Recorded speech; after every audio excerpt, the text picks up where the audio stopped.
पंचम श्रेणी समस्त स्टूडेंट को गुड मॉर्निंग आउ समस्त को स्वागत संस्कृत क्लास रे संस्कृत क्लास रे आज आम पढ़ा संस्कृत विषय किसी जाना को चेष्टा करवा क्लास रे मु स्वर वर्ण और व्यंजन वर्ण विषय किसी कहीदे आज आम जाना संख्या फूलर नाम एवं केते गुड़िए जानिबार थिबा शब्द। तो आज आम स्टार्ट करवा क्लास 5 रो सब्जेक्ट संस्कृत। तो स्टार्ट करवा मु पढ़ुची आपको तुमे निज संस्कृत खातार लिखिब। प्रथमे कहला वन एक संस्कृत रे वन को एक कह जाए।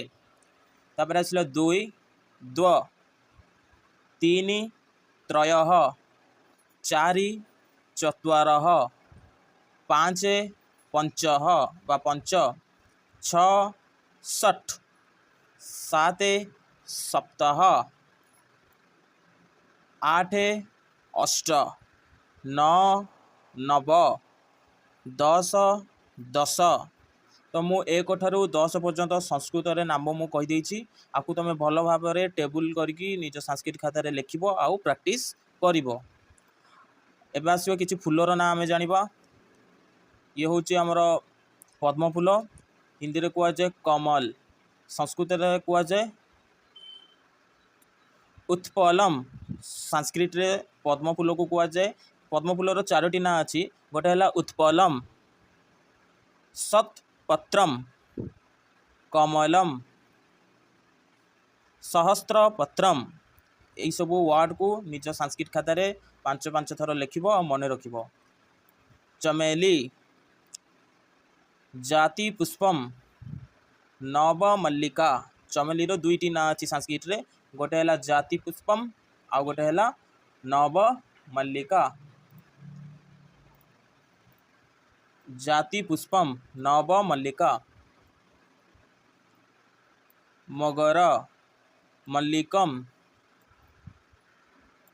सूर्यमुखी। सूर्यमुखी रो 3टी संस्कृत ना अच्छी गोटे हूँ दिवाकर सूर्यवेतम सुबश्चला सुबश्चला। गुलाब गोलाप फूलर संस्कृत वर्ड हूँ पाटलम।